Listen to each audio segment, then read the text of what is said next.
sensitive, tough guy. Just like huge, but like so chill and just like so sweet. And Ed just constantly being like, I think he's a dick. He seems like a dick.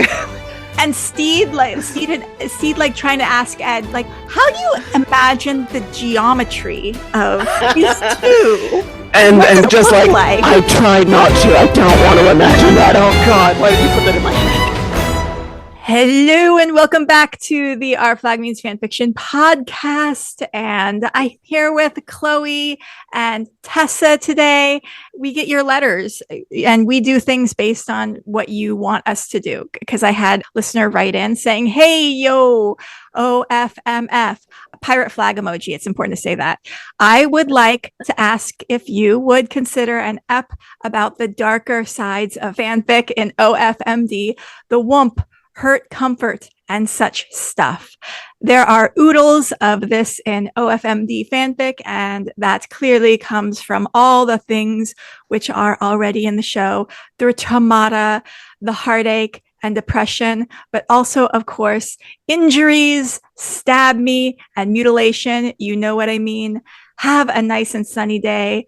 Pirate salute emoji. So that's what we're doing today. We are talking about all the dark fics, the whump, and we're going to have a good time with it. So today we have Tessa and Chloe, and you two are going to tell us the most gay pirate thing that happened to you recently. Who wants to go first? I mean, let's see. So I have been slowly bleeding to death, which seems like a very gay pirate thing to do. Yeah, yes. Not a hole that Stede Bonnit has, though, right? No, well, not that we know of. You know, I guess it depends on the fanfic that you're reading. Like. My last period started on April 28th, and then it finished yesterday. Oh, no. That is far too long. Oh, yes. And so I spent most of that time being like, okay, this is going to stop. This is going to stop any day now. This is absolutely going to stop. And then unfortunately, the Friday before last Friday, I woke up and I just sort of started hemorrhaging. Oh, God. So I ended up going into the hospital and they rehydrated me and gave me a bunch of this medicine that is supposed to stop bleeding, which worked so fucking slowly. Oh, no. I have finally just started bleeding like a week and a half later. And so now I just need to probably go for some more blood work to find out if they're going to give me a transfusion or not, which would be lovely because I would love to have blood. I want some blood. You are both a vampire and a vampire victim. Like you feel like the faintness of a vampire victim. Yeah, so I'm like full like Renfield sort of situation. I'm going to start eating bugs on the off chance that, I don't know, how much iron do bugs have? I just feel like spinach and black beans will do. Apparently the spinach iron is not particularly bioavailable. As in it doesn't absorb as well? Yes. Maybe that's my problem. Because I'm going through a similar problem as you. I'm taking these. I'm taking these. I'm taking. Yes. So because I'm also trying to like I don't want to not be able to take a poop, and so that is the balance to strike when you don't have blood, but you also don't want to suffer endlessly. So my thing, I had blood work done, blood taken from me last week, and I have not recovered. I just 3 little vials, and I just felt like a vampire victim. And then the test came back that I was anemic, like you, Tessa. And so that explains why I feel like I have had all the blood drained from me like a vampire. Yes. And it's unfortunate being a loud vegan like I am to admit failure. Not failure. I haven't failed at being vegan, but that I didn't do it perfectly. And so that's interesting what you said about the spinach is because that's my main thing I eat all the time is spinach. Okay. And maybe I think beets and beet greens might be a little bit better in terms of like the bioavailability of the iron that you're getting in those. And I can look because I have a variety of suggestions for vegan iron supplements, so I will send you those. Oh, thank you. I appreciate it. But I hate being being the weird hippie, like I'm the car-free person who bikes everywhere, and I'm the vegan. And so whenever it doesn't go absolutely perfectly, everyone's like, see, I told you. Oh, yeah, you're biking home and it started raining. Bet you wish you had a car now, don't you? Oh, you're vegan and you're anemic. Bet you wish you ate meat now. But like, I always feel like those are the same people who in the middle of winter are like cursing as they spend 45 minutes in the morning digging their car out of a snowbank. There you go. So yeah, so we've had little adventures with blood and which is pirate stuff and vampire stuff that we deal with. Both very gay. And huge sources of inspiration for both writing and comedy. Chloe, what's the most gay pirate thing that happened to you this week? Doesn't have to do with blood, thankfully, probably. But I was with my dad and we were meeting up with a friend who was somehow telling us about his family history with lumberjack industry. So a lot of his ancestors were lumberjacks. And my dad and I are Monty Python fans. My dad is from England and introduced me to Monty Python. So when our friend was saying he comes from a family of lumberjacks, we asked him if he puts on women's clothing and hangs around in bars. And we got the most blank look, awkward silence bordering on mortification before we told him about the Monty Python lumberjack song. And then we got to spread the word of Monty Python, and hopefully he went and checked it out because everyone should check out the lumberjack song. Do you know it? Did you tell him that you thought he was so butch? No. God, I feel like I've seen all the Monty Python bits, and maybe this is my brain because I'm low on iron. But like, I'm a lumberjack and I'm okay. I sleep all night and I work all day. Lumberjack and eats. Why is that just not firing? Remembering things in my brain right it's now. It's from the Flying Circus with that's the sketch series, so not the movies. The random sketch series where all sorts of recommend crazy things happen. Yes, highly recommend. That's the ones that I've watched the least, so that explains why it's not immediately pinging. Yeah, and I would say they are the best. Monty Python. Sing the entire Monty Python Philosopher's Song. That one is also the best, along with the Philosopher's Soccer Match. Hell yes. That's my favorite Monty Python sketch. Wait, so you can sing the whole thing, you know all the words, Tessa? Yes. Give us the first, several bars. Emmanuel Kant was a real pet son who was very rarely stable. Heidegger was a boozy bigger who could dig you under the table. David Hume could outconsume Schopenhauer and Hegel. And Wittgenstein was a boozy friend who was just as Shake. Fuck. I tripped up in that part nothing too. Nietzsche couldn't teach thee about the raising of the wrist. Socrates himself was permanently pissed. 1, 2, 1, 2, 3, 4. And it goes on. If it's not clear, it is the Drunken Philosopher's song. Yes. It is. It's a philosopher's drinking song. I have a master's degree in philosophy, and my father is a logician, so I have to know it. It's mandatory. I know Monty Python. As my experience showed, it's awkward when you bring it up and someone doesn't know what you're talking about. So you're just like, what are you on? I wonder, because I'm Canadian, and I feel like maybe it is just more in common parlance because I'm in the Commonwealth. I feel like every single class I had in school, like from late elementary school, 4th grade through 12th grade, there was at least once a semester where we would watch Monty Python in school, really inappropriate stuff, but hey, you guys, let's watch Monty Python for a little bit, That's a great school. I would have wanted to go to that school. Yeah. It's really funny. But when I left for the carbon monoxide alarm, Tessa, you were saying something about your star tattoo. Oh yes. No, I do have the Ed's star tattoo on the wrong hand, but who's counting? I also have some of his sparkles on my fingers. I have those matching with a friend of mine and with our tattoo artist. We all have them. Nice. I also have his little crying skull guy on my bicep. Yes. Oh my gosh! So you have multiple tattoos. I do. I have a sternum tattoo that is like a Blackbeard themed moth. Ooh, Wow, okay, that so is we have to cool. describe it. Yeah, very detailed yes. moth, purple and black. Yes. Belly kind of goes from belly button to underneath the boobies.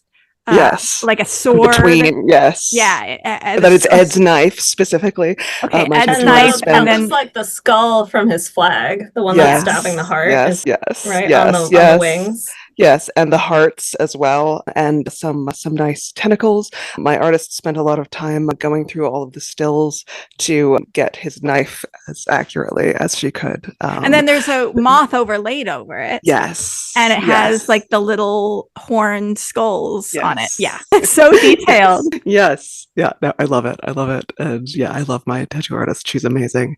And she also did the little pin-up Izzy that is on my ass. I really want to ask to see it. Okay, I will show you. Wait. Yes! Wait. Yes! Okay. Yes! You are a team player! I want Thank you! that There he is. That's okay, so amazing. It's That's Izzy beautiful. wearing thigh-high stockings, like bare butt with a vest and like garter, holding the stockings up and a vest, looking over his shoulder, one leg up, hands up above his head. Yeah. What is the Thank you. tattoo on Izzy's ass? It is a little heart with the initials BB. Blackbeard. Yes. Took me 2 seconds to realize what that was.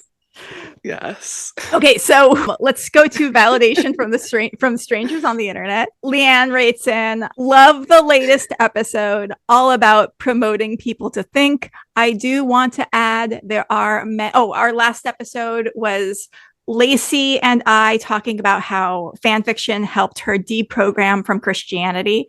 So Leanne is writing in, I do want to add there are many Christian churches that are about questioning and are also LGBTQ plus affirming. I go to one with a transgender bishop. We have great discussions about everything, including faith. I sometimes am agnostic, sometimes a Christian, sometimes atheist, depending on what I'm contemplating. But yes, I'm all about pushing back when told to believe this way. I read everything and anything as a child and would have devoured fan fiction, but didn't discover it until my 50s. Please keep doing what you all are doing. It's fabulous. Thank you, Leanne. Thank you, Leanne. Thank you, Leanne. By the way, what age did you guys discover fan fiction? Oh, I would have been probably 15 or 16. Yeah, and I was probably around there too. Okay. My first fandom that I read fan fiction was Star Trek, the original series. Nice. Which makes me sound probably a lot older than I am. I was not there when the original Star Trek was being aired, but I came into it as a teen, and that was back on fanfiction.net, and then I went through a very long fanfiction dry spell until Our Flag Means Death, and ventured back onto fanfiction.net and was like, oh, there's not really anything here. That's too bad. But that was before I learned about AO3. So I'm kind of new to this.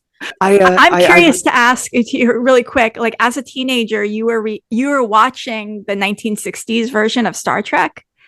Yes. And I mean, same. Wow, both of you. So did you find it dated at all, or were you like, no, this is like fantastic? I thought it was fantastic. I mean, the special effects are hella dated. I found it incredibly dated, but I think I found it dated in the way that, like, okay, I often think about sort of like just the perspective from which like very young people are viewing the world. And so like when I think about like where I was vis-a-vis the 1960s, you know, in the 1990s, like that was, you know, to kids now, that's basically the 90s. But the thing is, it's also like, and so it did seem very dated to me culturally, but similarly, so do things from the 90s now. But I really loved it. And I really I loved Spock. So my dad was a giant nerd. And so my brother and I grew up watching Doctor Who and Star Trek, and then Star Trek: The Next Generation, and just basically, you know, if there was a science fiction on, we were going to be like, yes, oh my god. Spock was my favorite character as well. The one most identified. Hell yes, yes. I think I was able to. It did feel dated, but I was sort of able to not be hung up on that because I was able to contextualize it in the 60s when it was quite radical for its time and really was the beginning of Gene Roddenberry's vision of this future where there is more equality. There is a philosophy of non-interference with other worlds, which is very anti-colonialist. And the significance it had in the civil rights movement with Uhura's character, a Black woman on screen in a high-ranking position, really can't be understated, even if it feels dated now. But even at the time, this is not a podcast about Star Trek, so I will stop talking about this soon. No, I would say that I was definitely simultaneously, I was both aware of it sort of like being very progressive for its time and aware of the various very like obvious lacunae like in the way that Roddenberry presented women and things like that. And so yes. And likewise, because like when I first started reading and writing fan fiction, it was X-Files. Me too. Big yes. same. Fuck yes, because like many of us, Gillian Anderson did make me a bisexual. Her impact, queen. Yep. But yeah, and so it's and that's another thing where like I look back when I watch X-Files now, I love it and it's great and it's amazing. But I also see the kind of early 90s sort of cultural issues and cultural sort of like lacunae and things like that, things that no doubt people will notice when they're watching media from now in 30 years time, assuming that we haven't blown ourselves the fuck up anyway. Seriously. Yeah anyway, this is the dark episode where we're talking about dark themes, so it makes sense that we're going to mention the end of the world, which is going to happen next year. Oh fuck. I mean, and it just happened after kind of a blessing. That's all I want at this point. So people are like, Carly is a cult leader. She's saying the end of the world. Okay, not the end of the world, but definitely the end of the US as a civilization. Anyway. What? Let's do fandom news wrap up. So there was a big hashtag don't stream on Max thing happening yesterday, the day before yesterday. Got up to, what, 27.1K? Yeah, 27,000 people using the don't stream on Max hashtag. And it wasn't even all us. We got other people on board who were not in the fandom. Yeah, I feel like, I think that a lot of people are really sick of the kind of corporatist bullshit that has been shaping the media landscape for the past decade or so, and that has been getting steadily worse and worse and more constraining and more artistically destructive. And so I feel like, there's like within the Our Flag Means Death fandom, obviously we are particularly pissed for some obvious reasons, but I think there are a lot of people who are really over these guys and they're fucking shit, man. Yeah. The thing about capitalism is that the corporations have a fiduciary responsibility to their shareholders if you've watched Fallout. And so their shareholders getting that increased profit from the shares, that is their responsibility. Interestingly, Max is not doing that. Max is definitely fucking their shareholders up because their stock price has been going down. So I think that this is baffling. I think this is also like one of the contradictions in a Marxist sense, wherein like theoretically, hypothetically, yes, that is their responsibility. But I think we can see very clearly in the way that late capitalism is actually functioning, that it's far more about the maintenance of this kind of oligarchical power that they have built up. And so that does make it very difficult to impose any meaningful consequences on somebody like, say, David Zaslav, because if he gets fired, he gets like a gamillion. Yes. And if they keep him on, it's like almost cheaper just to keep him on. Yes. Yeah. And these fucking Elon Musk, Donald Trump, it doesn't matter what they do. You can't fucking bankrupt them because the system is set up to support and reinforce their power. Ugh. You don't even have to like run a company well anymore. Because Oh, no. it used to be in the olden days, you'd want to make sure that your customers are satisfied and you'd want to make sure that you have a good reputation as a company. No, even if they don't you give a had like fuck. a product that maybe didn't have huge numbers, but you had like an important customer base that you wanted to keep happy, you would keep that. Now they don't care about their reputation. They don't care about what they're creating. Yeah. They're just about propping up those at the very, very top. It's insane that we allow this system to go on. Yeah. Yeah. So, Carly, did you get any helpful responses to your Twitter post about how to have a French Revolution? No. I feel like everyone wants to have a French Revolution, but no one knows like, where to begin. If we could like skip like the le terroir part of it, that would be great. Like, my problem is I don't know like, enough about the French Revolution. Yes. They don't teach you in school the things that will eventually overthrow them. They make sure that. No, of course. But it's not that the system is broken and we need to fix it. It's the system is designed to work exactly as it's working. Yeah, exactly. We need to dismantle it completely and build something anew. Yep. This is the dark episode. We're talking about all the dark stuff on this episode today. So basically, capitalism.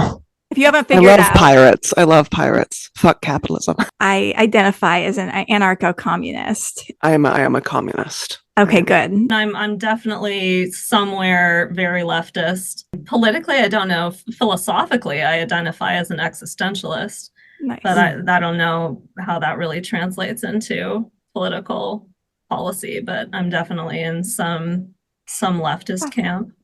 Fascinating. Yeah, I wish our wing party in the U.S. was left wing, but our left party is right wing.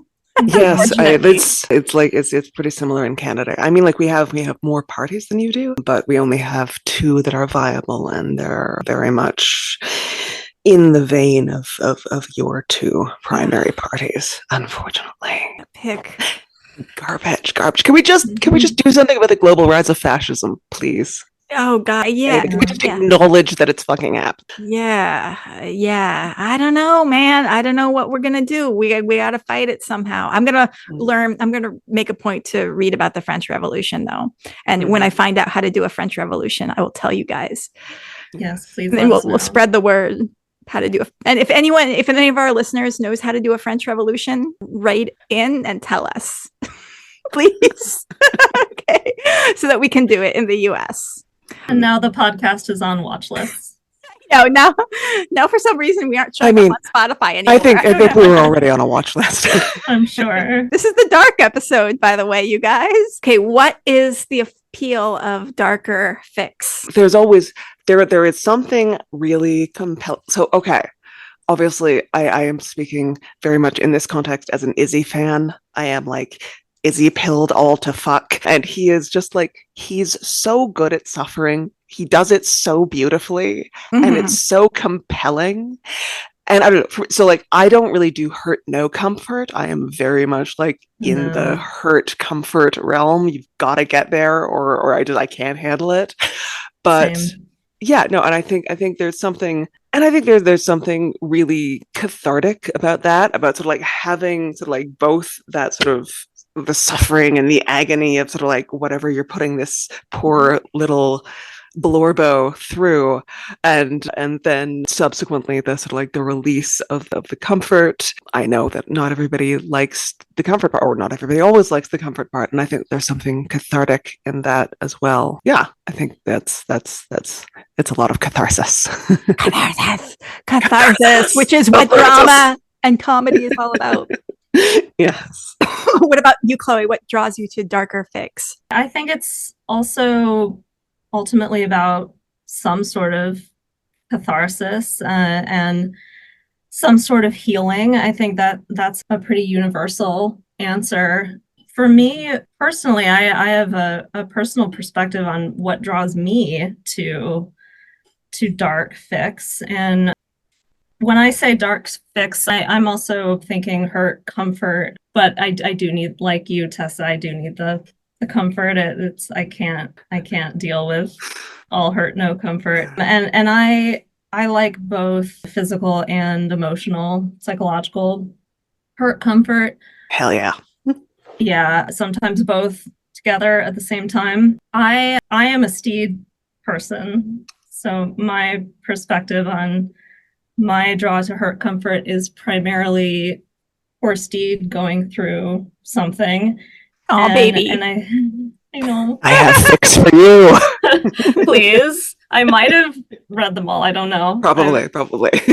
Yeah, this is primarily what I look for. I was telling Carly in the group chat. My fics are either like Stede-centric hurt comfort or just gentle beard porn, or both together. So if it's one of those or both, I'm in. The appeal of that, specifically with Stede as a character, is I think it just heals something in me that I need. And the reason I experienced that with Stede as a character and why I sort of imprinted on him as a character is without trauma dumping, but for trauma related reasons, I really relate to people who have made themselves very small and had to do that in their lives and really suppress the need to be emotionally cared for and to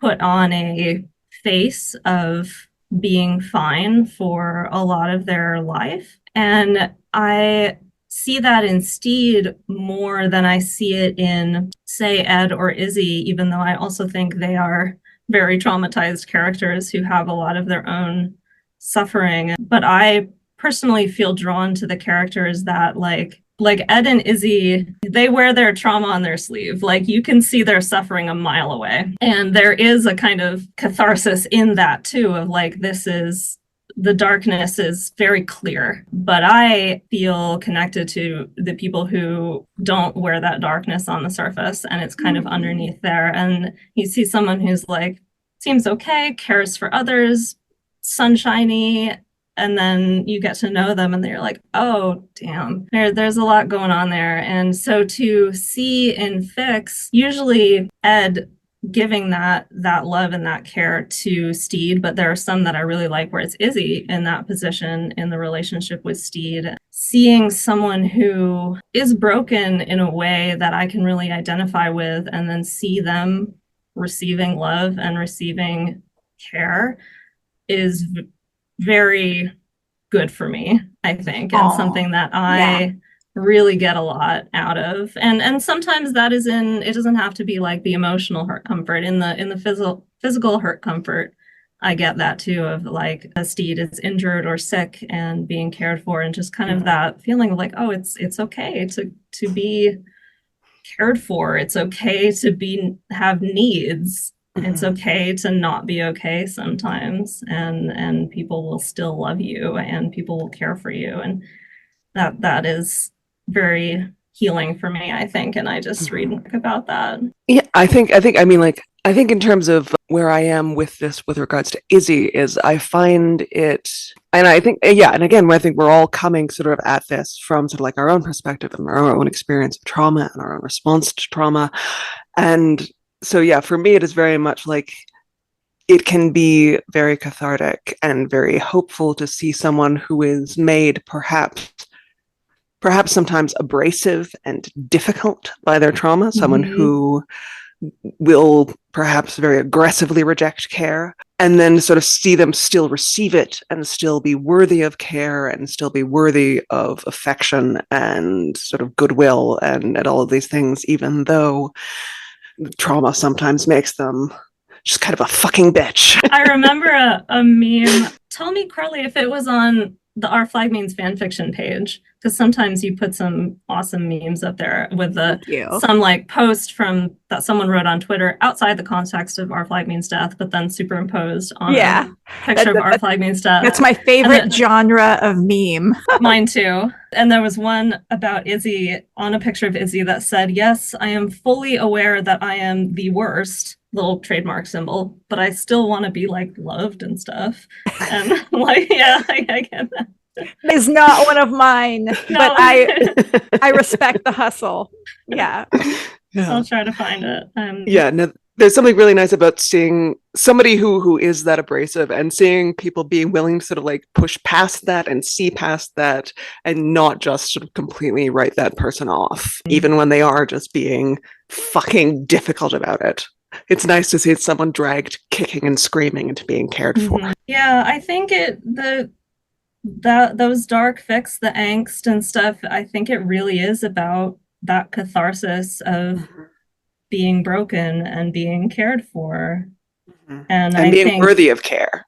And being worthy of care. And I think I might hypothesize that connection to darker fics is pretty maybe universal, but who a particular person feels that way about, like who they prefer to see go through the suffering and then receive the care, probably does really depend on individual circumstances and individual traumas, issues that we can try to work through art by seeing it in other characters. And yeah, definitely for me, that is Stede, someone who's kind of like not the person who looks like they need care always, as obviously, but still needs it. What are your favorite dark moments from the show? For me, one is, speaking of angst and stuff with Stede, is the scene with him and Chauncey in the woods at the end of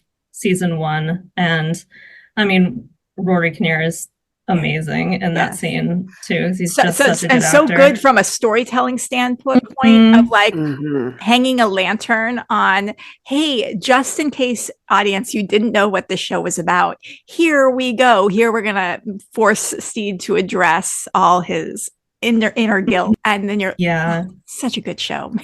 Yeah, and then how that was then the catalyst for Stede leaving, because it just hit right in the center of the dartboard, every trauma and insecurity and like everything to make him break down and do what he did was just so well written. And then of course that's the catalyst for then everything that happens in season 2.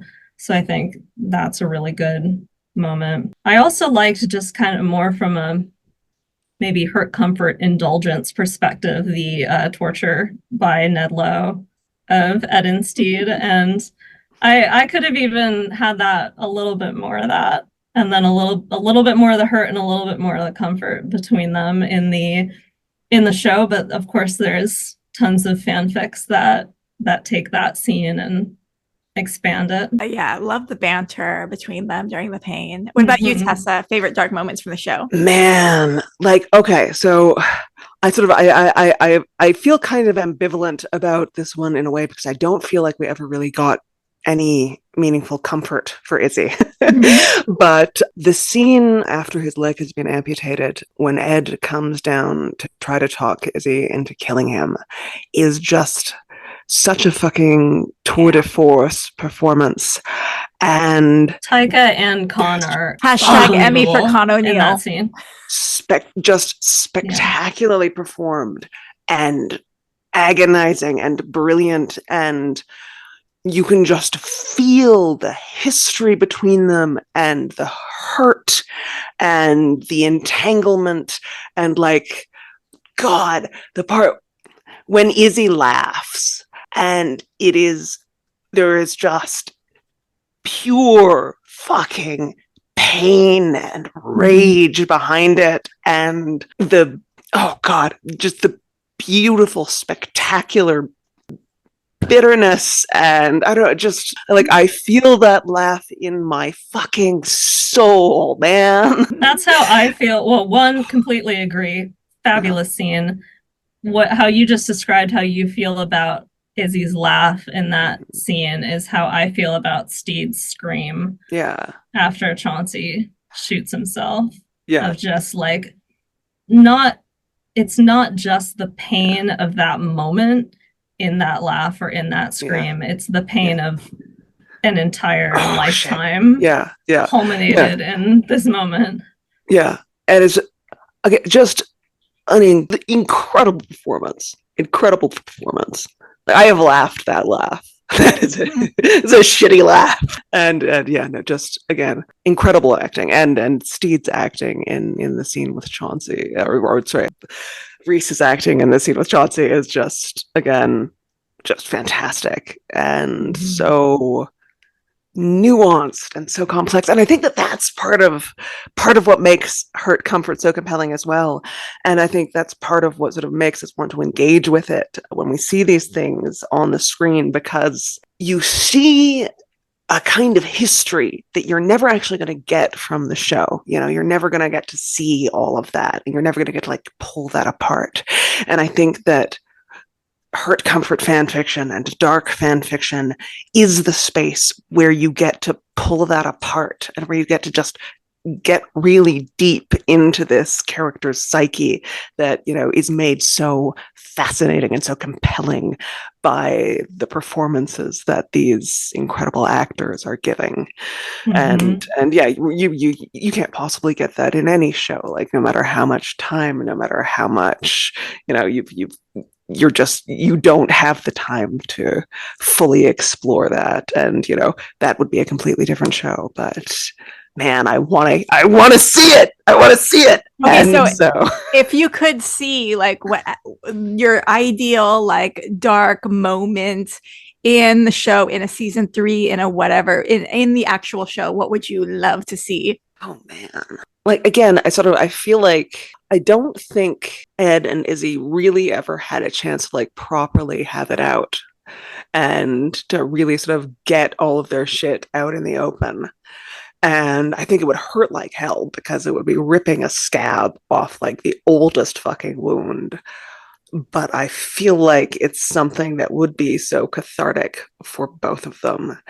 And for them to actually have that confrontation and to really have a chance to openly deal with that kind of anger and the sense of betrayal that I think they must both kind of have after all of these fucking years together, and this weird and entangled and complex relationship. I would, oh my God, I would love to see that. And I would love to see like Taika and Khan get a chance to like act that.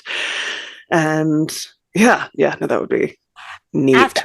After they finally like address their issues though, and that scab is pulled off, would it then be awkward between them, or would it lead to a new level of closeness between them, or would they eventually have to get over it by fucking? Or yes, absolutely. They should finish that scene by making out. Emotion? Yeah. Hey, maybe you should make out about it. I don't know. But I mean, in the context of the show, I recognize that they will probably never make out about it, which is a tragedy. Well, can I just let Con O'Neill kiss a man, you bastards?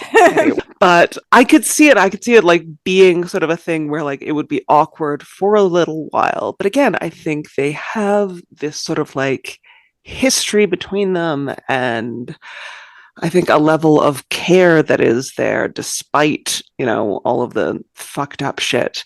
And I feel like it could be something that would lead to a kind of a more open and a closer and a gentler kind of relationship between them. Funny plot line just came to my head. Okay, so based on your idea, Ed and Izzy like have it out, have like a real tough pull off the scab conversation, and afterwards it's super awkward. It's so awkward. It's painfully awkward. They can't even like be in the same room together. Izzy decides he needs to go on vacation. He goes on vacation and he meets a guy. He meets a guy who's like the exact opposite of Ed, right? And he's like a little ridiculous, a little Stede, like a little that genre of guy. And this guy that Izzy hooks up with is so open.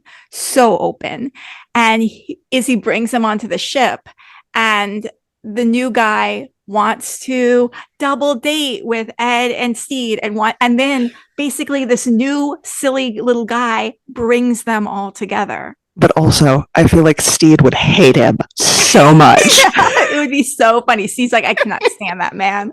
I want him off my ship. And I would also be totally down for him just like hooking up with like a steak knife type guy, just like massive, sort of like really hot dude, and Ed just being like low key, just kind of resentful and jealous, but doesn't know like where to put that jealousy, and just like, oh no, I just don't like him. But the steak knife guy is like also very, very open and very much like, even though he's like a big, huge, tough guy, he's like, let's all do things together. Enormous, sensitive, tough guy. Just huge, but like so chill and just like so sweet. And Ed just constantly being like, I think he's a dick. He seems like a dick. And Stede trying to ask Ed, like, how do you imagine the geometry of these two? And just like, I try not to. I don't want to imagine that. Oh God, why did you put that in my head? Izzy deserves that geometry. I want that for him. Like serious calculus has to happen. Engineering. Like a Great Dane fucking a Chihuahua. Neapolitan Mastiff. Saint Bernard, Chihuahua. Happiest Chihuahua in the world. Oh gosh. I think some moments I would want to see, some more dark, angsty moments, are Stede and Ed talking through some of their traumas and really realizing how much they're the same in that, even though they come from such different backgrounds. And I know they already know that they have this kindred spirit to them. But if you think about it in the show, I don't think they ever canonically clearly have talked to each other on screen about their experiences. We know that Stede was seriously bullied as a child by his father and his schoolmates, but I don't think he's ever talked to Ed about that on screen. And we can headcanon that some of these conversations happened off screen. But as far as what we have been shown, that hasn't taken place. And likewise, we know that Ed was beaten by his father and had a lot of trauma in his early days of piracy. But I don't think he's ever on screen talked with Stede about any of that. We didn't get a moment where Stede told Ed what happened with Chauncey, or when Ed tells Stede what happened with Izzy, that Izzy crazy. Is what kind of... I wanted that was what I wanted so bad in season 3. But I've kind of come to terms with it, at least that Stede didn't tell Ed what happened with Chauncey. I have come up with lots of different ways of thinking about it. I still want that to happen in canon because I think they need to share more of their traumas with each other to understand each other better. And I think it would be healing for Ed to know what happened, that it wasn't that Stede didn't love Ed or want to be with Ed, even if Stede didn't realize that what he was feeling was love at the time. It didn't have to do with him not wanting Ed. It was this trigger of his trauma that capitalized on doubts and insecurities he was already having. But they haven't canonically talked about that, and I would love to just see them really work through it and really understand the depths of each other's pain and what they share. And I think they understand that intuitively, that they share pain and similar traumas, even if they come from different places. I think they have this intuitive understanding of that with each other, but I don't know if they haven't talked it through on screen, and I would really like to see that. A funny way to address that in like a season 3 and like a comedy way would be like both really committed to healing the other one. Ed takes Stede around to like tracks down all the bullies who bullied Stede in grade school, tracks them down, and Stede's like, what are we doing? We're going on vacation. And it's like, yeah, we're going on vacation. We're going over here, and coordinates these situations where Stede can encounter his bullies and like see that Stede is now like this super hot guy, and these bullies are now just like absolute losers. And then meanwhile, Stede is trying to like heal Ed's thing, like maybe tracking down Ed's mother. I don't know. Childhood home or something. Yeah. But, I could totally see both of them being like boyfriending so hard.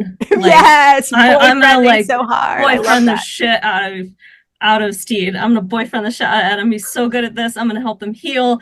This is great. We're gonna do this together. And then they go do those things, and then it like totally backfires at first. Yes. Where they, go to Stede's childhood and the sight of his bullying, and Stede is just massively triggered in a way that Ed is not prepared for. It cannot handle. And then vice versa.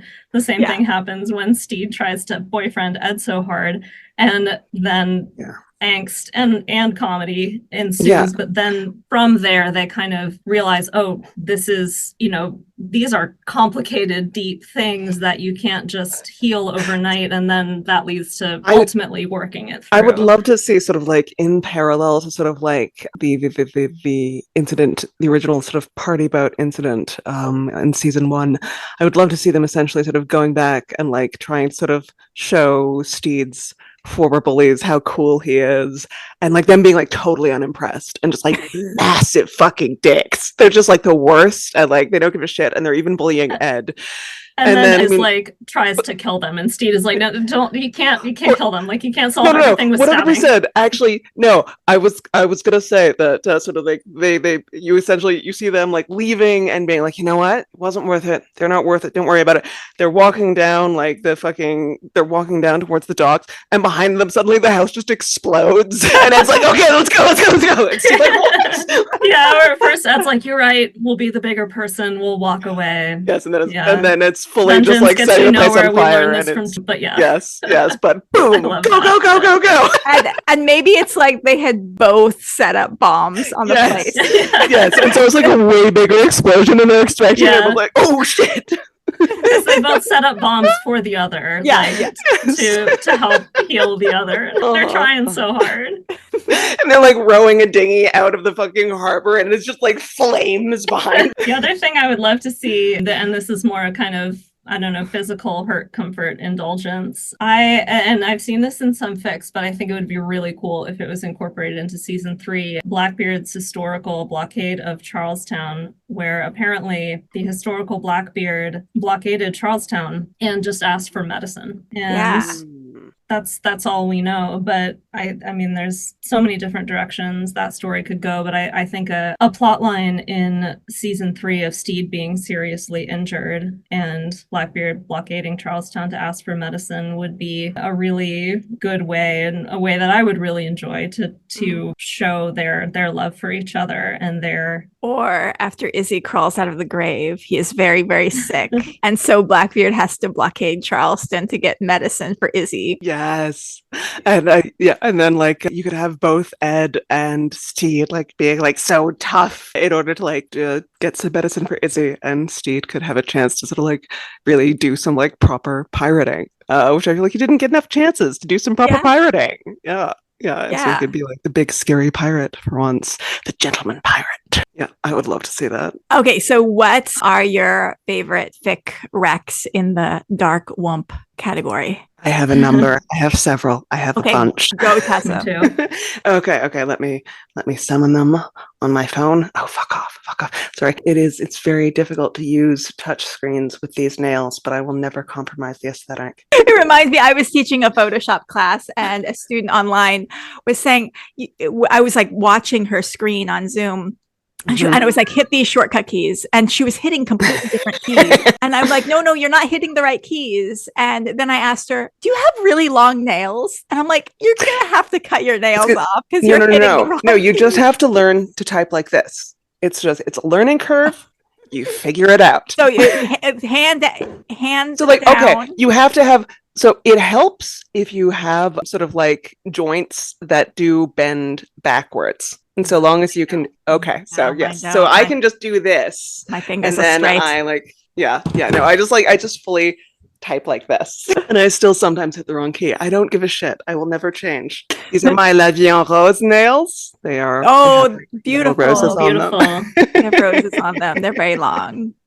Yes. I love the aesthetic, but I worry as a This is the horse thing. girl, it's not going to happen for me. I will never compromise the aesthetic. I will learn to do literally anything. I have done fight classes wearing these nails. Nice. I have built furniture wearing these nails. I love it. Yes. Okay. So I have this first one. So there are a variety of ratings, a variety of sort of like vibes. This one is rated mature. There's no sex, sadly. It's sort of like the vibe is kind of pre-steady hands. And it's basically, so Izzy and Stede are captured by a third badminton, and yes, love the endless badmintons. All yes, and Stede is being treated very badly, and Izzy is trying to kind of like protect him. It's very good, and it's called "Serve Who We Serve," and it's by Bemusedly Bespectacled. Okay, that can help me narrow down what I'm going to recommend, because that was one of mine. Okay.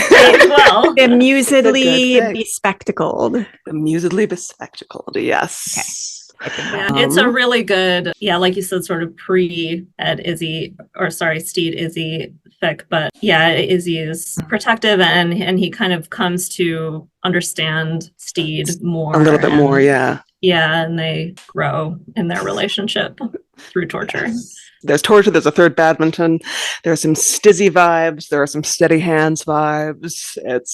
I love it. It's great. This one is again sort of like stizzy, steady hands vibes, called Muscles Better and Nerves More by Sunspeck Freckle. I apologize. You may hear meowing in the background. One of my cats is just roaming around the apartment, meowing constantly. Peggy. If I wasn't in the library right now, my cat would be all over the screen. This is what keeps the podcast real. And who is that by? So Muscles Better and Nerves More, and it's by Sunspeck Freckle, parentheses, Children of the Sun, all one word. And I'll just read you this. Yeah. Oh, sorry, go ahead. I'll just read you the summary. So Stede returns to the revenge, and while it's tumultuous at first, things eventually return to normal, except for Izzy, who finds himself still limping after the loss of his toe and grappling with whether there's even a place left for him on the ship. Stede takes it upon himself to offer some relief. And this one does have porn, so you're welcome. Yes. So it's Stede hooking up with Izzy to comfort him. Essentially, yes, broadly, yes. So you've got the angst, and then you've got the comfort of just, sometimes getting railed is all the comfort you need. And then I also had All the Very Best of Us, String Ourselves Up for Hope, and that's I feel like that's been wrecked before. All the very best of us, string ourselves up for love. I misread that. By Oopsie Daisy. Yes. And that's a soulmate AU, where sort of like you start out and it's revealed that, and so it's soulmate AU is basically, you meet your soulmate and like some kind of mark appears on you to tell you that, okay, this is your soulmate. And so it opens with Stede sort of like meeting Izzy in the forest, and he gets Izzy's mark, but then it turns out that Izzy already has a mark, and it's Ed's mark. Ed doesn't have Izzy's mark, and we go from there with the angst and the mutual suffering and general pining and them being idiots, which is one of my favorite things. Idiot for idiot for idiot. And this one is actually Siege Izzy, so Izzy and Izzy / Calico Jack. Oh, wow. Yes, with some gentle beard elements. This one is called Sore Must Be the Storm by Unopposable Thumbs. And it's basically, so Izzy, after sort of like the Kraken incident, has turned up in the Republic and is having a really fucked up time. And Calico Jack shows up to help him. And then they go to find Ed and Stede, who it turns out are also in need of some assistance. Oh my god. Oh, I think I just closed one of them. That's fine. I have too many anyway. Okay, we'll go to Chloe, and then if any pop up, jump in and tell us. Chloe, what do you have? Yeah, one of the first things I'd actually like to rec is not fic, but it's an essay that is relevant to this conversation, written by a friend of mine who is a author of queer fiction, and they wrote an essay called Angst as an Act of Self-Love, and it is about the appeal and draw of angst. and darker themes in fic and in stories. And it talks about some of the things we talked about too, about this kind of if you see yourself in a character undergoing angst and then see that character being healed, you vicariously can feel some of that healing as well. So it's a very good read and very relevant to this. It is beautiful. Please go read it. I can give you a link. Yeah, and who's it by? Their name is Merlina Garance. I may be pronouncing that last name wrong. I'm sorry, Merlina, if I did. Garance. I'll put a link to that in the show notes. Yeah, I will give you the link. As far as fics, most all of mine are pretty Stede-centric because of who I am as a person. One of the ones I really, really love is called Stede in the Waves by Stede Bonnit, an I instead of an E at the end of Bonnit. And it's an emotional hurt comfort fic. It's post-season 1 reunion. It's the first several chapters are actually pretty ed-centric, so there's a lot for ed people there too. But starting towards the end, was like chapter 6, it gets into a lot of what happened with Stede and Chauncey, and that kind of comes to the surface, and a lot of Stede's trauma comes to the surface. And the author says in their notes for the fic that they're a therapist in training, and that comes out in kind of their psychological understanding of the characters, I think, and some of the ways that they interact with each other. But it's really insightful. I would actually love to read a short little paragraph excerpt of it that is, I think, captures what I really got out of it. And this is after Ed has kind of found out what happened with Stede, with Chauncey, and kind of more of Stede's past. And it says, he, being Ed, he mourned for the little boy tormented by his schoolmates, the man who was told he ruined everything he touched, made to believe he wasn't enough. He mourned for the other versions of Stede who didn't make it out of that forest, resigned to his fate, thinking he was a plague. Ed mourned silently for the man he loved because he knew Stede's self-hatred ran too deep to even know that his past could be mourned. And that's the kind of, I think, insight that this author brings to both of their characters. And there are a couple of passages like that. Very good. Beautiful. So definitely recommend that one. There's some others. There's one I have not read in its entirety, and it's on chapter 9 of 10, but there's both physical and emotional hurt comfort, and it has probably one of my favorite tags. That is the tag, Stede, I'll keep all my emotions right here, and then one day I'll die, Bonnit. And it is called What is a Lighthouse to a Shipwreck by Whimprone, and at least what I've read so far is very good. House to a Shipwreck. That's a great title. That is a great title. Whimprone. Whimprone, all one word? Whimprone, all one word. Through the Storm, We Reach the Shore by Wellsussed, or Salty Recommendation 3, I guess is another name. Through the Storm, We Reach the Shore. And the summary for that is, this is post-season 2, 7 non-consecutive days in the life of Stede Bonnit and Ed Teach, innkeepers. They fight, have misunderstandings, talk it through, have sex, and figure out their shit bit by bit. And so each chapter is kind of standalone, and it's opportunities, like sometimes Ed's stuff comes up, other times Stede's stuff comes up, other times they're having hot sex. So there's a little bit of everything. And who's that by again? That is by Wellsussed. Okay. Wow. AKA Salty Recommendation 3. I'm actually kind of not sure what it means in AO3 when there's an author name and then a different name in parentheses. Yeah, I don't know either. Okay, but it's one of those. There is another one called Both the Prison and the Open Hand by Kiara Sayre. Kiara Sayre. And the summary of this one is, a few months after the events in the Republic of Pirates, Stede maybe accidentally starts a bar fight. At least their jail cell gives Stede and Ed plenty of time to talk, and they have a lot to talk about if people would stop interrupting them. And this one deals with some dark themes of trauma, and Stede has like a little bit of a mental breakdown, and you get to see some of Stede's kind of like madman side, which I love when he's unhinged. And because it's sort of a canon divergence where he and Ed have separated after Ed goes off to be a fisherman, but then find each other again in the Republic of Pirates. And there's also physical injury and talking through their shit and finding their way back to each other as they always do. I like that one a lot too. I have two more. No Stranger to Monsters by Thrift Shop Crush, aka Wardrobespierre. Great name. And this is the French Revolution. Yeah, I know, right?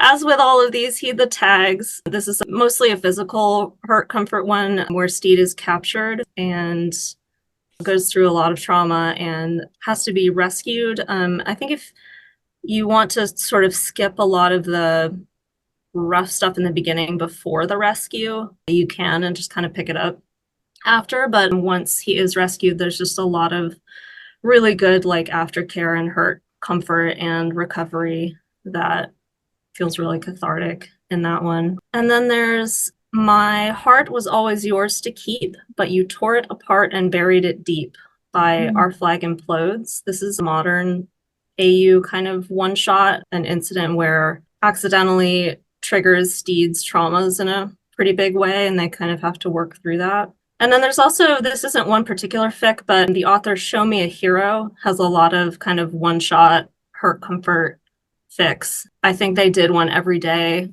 last year in October for Whumptober theme. So they have a lot of good ones, both physical and emotional hurt comfort. Definitely a lot to read.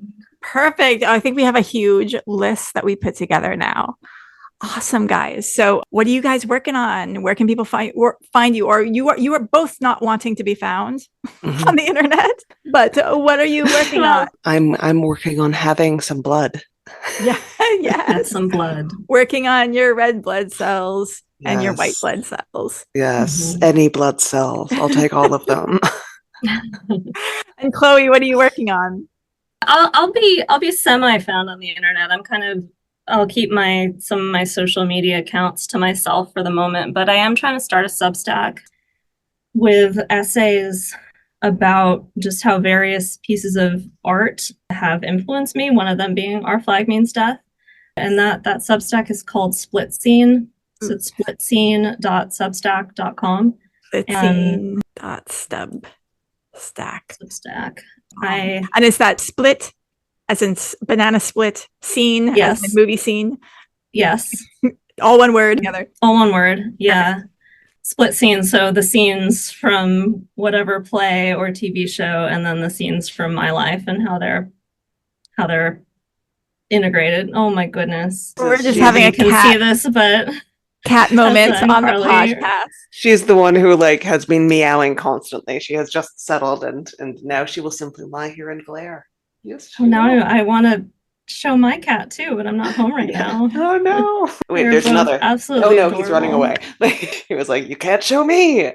Look at us being distracted by cats. So you're gonna There's nothing up there now, but I'm hoping maybe by the time this podcast gets out, unless you're like crazy efficient, I'll get my first essay up there, which I think will be about Our Flag Means Death. Yay! I wanted to. And are you thinking of putting up like a new essay every week or every month, or? Realistically, it would probably be more like every month, but yes, I do aspire to regularity because I grew up in theater, so I just have so many plays I've seen that I was probably far too young for, that I think have been very formative, and I've always wanted to go through the process of kind of trying to articulate exactly how have they been informative for me and how have they influenced me and what themes in my life connect to these pieces of art. And Our Flag Means Death, of course, is a big one with many themes, traumas, angst, like we talked about today, queer identity. So I'm hoping to get some of that up. Beautiful. Excellent. And you all, if you're into memes and other such nonsense, check out Our Flag Means Fanfiction on Instagram at Our Flag Means Fanfiction, all one word. Until next time, bye.